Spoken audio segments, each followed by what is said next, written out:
if they're outside and they're looking kind of scraggly, a lot of outdoor cats just look scraggly. So, there's no way for them to prove it. So, so there's no regulation on that at all. So, yes, you could let your FIV positive cat go outside and he can go and infect 1,000 other cats and there's nothing anybody can do about it. So, okay, other than those two the big ones. There's a third one. Which one is called that? FIP. FIP? Feline infectious peritonitis, another nasty disease that's a killer.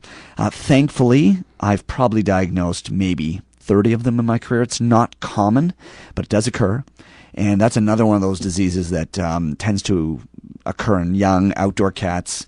And the transmission is really sort of, we don't completely know. But it doesn't get talked about a lot because we don't see it a lot. There is a vaccine for it. The vaccine's not perfect.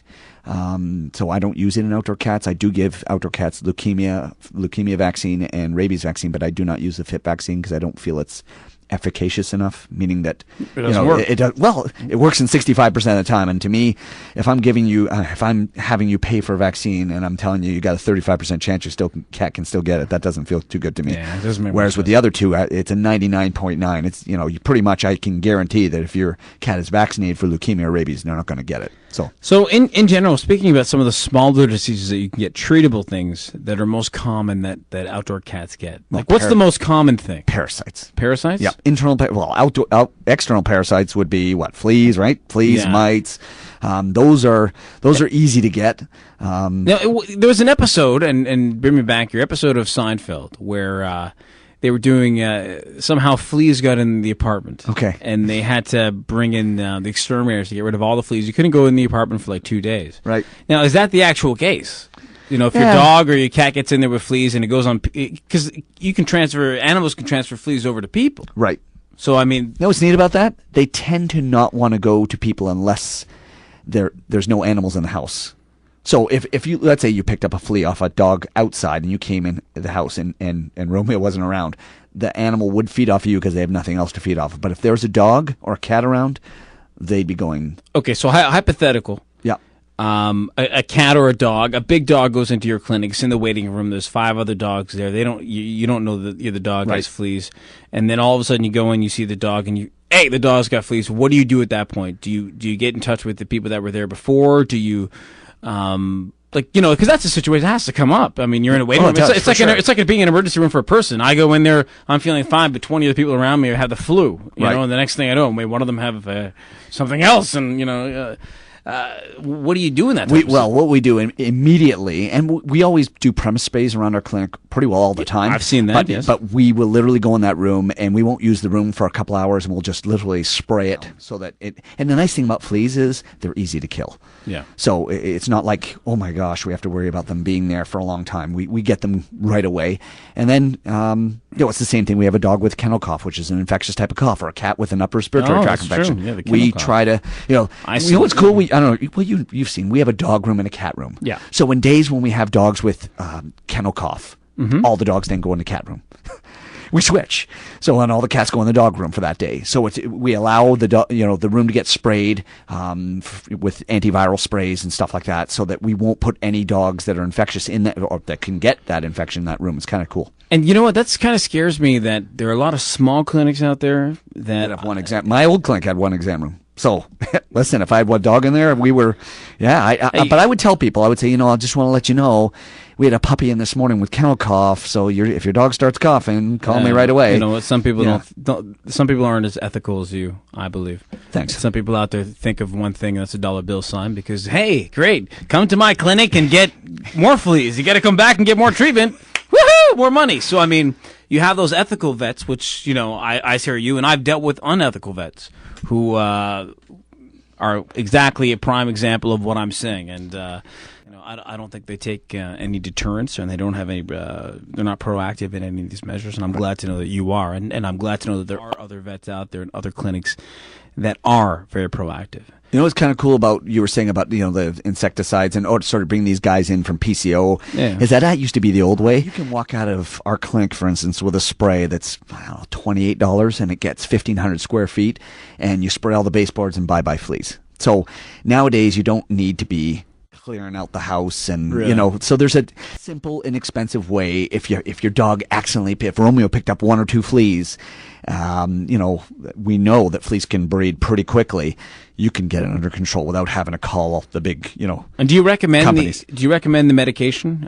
Flea control is such a huge thing. It really is. People don't, once you've had a flea problem with your pet, and then you get it. Yeah. It's like like anything. You have to see it to It's like believe having it. a big screen TV and it breaks down and you didn't have the warranty, and then you realize of all the hassle, you're going to get the warranty next time. Exactly. Because you don't want the headaches, right? People who've had it understand the concept, and you try to tell people, but when they say, "Nah, I'm not going to spend $40 whatever on flea control," and then their dog gets infested with fleas, and they realize how much they have to spend to get everything under control after that, then they start to realize, boy, that $40 really wasn't that expensive. So fleas are a big one. We see a ton of those. And internal parasites, just like with dogs, roundworms, hookworms. When we talked about that, that's pretty common. We see kittens all the time with those. I mean, it's so internal parasites are probably the number one thing that we see. So people out there with your outdoor cats, what I suggest to do is go see your local vet during a regular exam and ask your vet, tell them that your cat is an outdoor cat, and tell them about all the risks that you've read up on and you've heard on Animal House Radio, and ask to be tested on them and make sure that you're being proactive, and make sure your vet's being proactive. That's what they're there for. It's like a doctor. Right. They are there to make sure that your animal's okay. And if those questions aren't being asked to you when you bring your animal in, you need to ask that question, because that's wrong. If you're bringing your animal in to see Dr. Mike or to see any other reputable veterinarian, and they're not asking you if your cat's an outdoor cat, has your cat had any contact with this? You know what the great thing is about your clinic and about other clinics that I've seen before is that I get the questions from you, but before I even get the questions from you, I get the questions from your staff. Yeah. And so you know that there's those 2 or 3 levels of hey, we need to get this, we need to find out the information before we even step in there.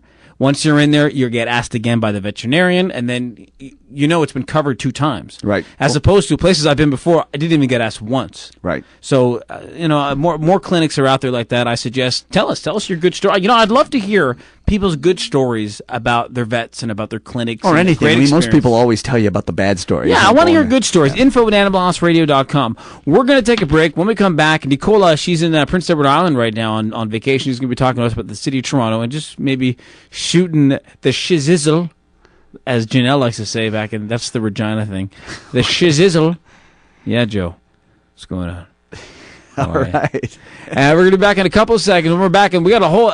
I'm going to tell you when we come back. I'm going to tell you a couple. I'm going to tell you about some of the upcoming shows and upcoming topics that are going to wow you. Amazing on Animal House Radio. Top sign that your dog is overweight. Tonight's top sign that your dog is overweight, brought to you in part by ismydogoverweight.ca. And tonight's top sign is Nutrisystem is contacting you about PR opportunities for your dog. Does anybody not here know what Nutrisystem is? Yeah, Weight Watchers Nutrisystem. Exactly. Yeah. Adriana, you weigh like $120 when you're soaking wet. Come on the line from out east right now, from the Toronto Animal Services, Nicola. How are you, darling? I'm very well. How are you guys? Not too bad, thank you. Very good, Where are you calling? PEI? Yes, Prince Edward Island. Oh, the island of Prince Edward Island there. Hey, it's very nice. Oh, yeah, I'm out here, doing stuff. It's all good. You're all good. Oh, good. You know what we always do when you're on the phones? Oh, God. At least do it in private, Aaron. Well, Oh, you're good. You know what? She's good. I do it at the same time. Once again, with Nicola, we do a little Believe It or Not. Nicola, believe it or not, no one has ever been able to domesticate the elephant animal. Excuse me. No one has ever been able to domesticate the African elephant. Only the Indian elephant has been trained by men. Ah. Did you know that? No, and I don't know who wants to domesticate an elephant and why, but that's very interesting. Well, Bob Barker would beat the crap out of someone if they went near an elephant like he did Happy Gilmore. Here's one that's pretty disgusting. Most tropical marine fish could survive in a tank filled with human blood. Wow. Who came up with that? That's right. This is the research, okay? That's important research. Research and development. This is right. some good stuff.